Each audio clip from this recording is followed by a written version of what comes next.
The overall goal of this procedure is to study the mechanism by which singularly injured neuronal cells degenerate and regenerate by monitoring the dynamics of a single dissected neuron in vivo.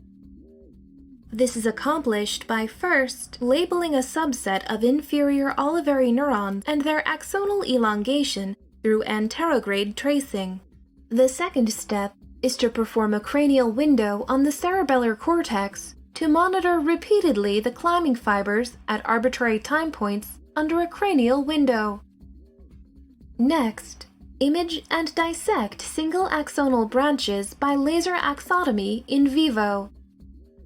The final step is to monitor the degeneration and eventual remodeling of the axon in the days that follow the laser axotomy with two-photon in vivo imaging. One of the main advantages of using laser two-photon axotomy is being very specific.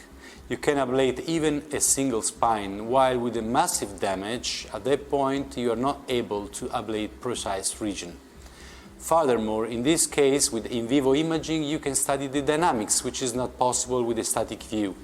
Finally, it's very important to connect the ablated fibers with the rest of the fibers to show how the regeneration process and the plasticity occurs. Though this method can provide insight into the structural plasticity of climbing fibers in the cerebellar cortex, it can be applied to dissect any fluorescent structure in live brain.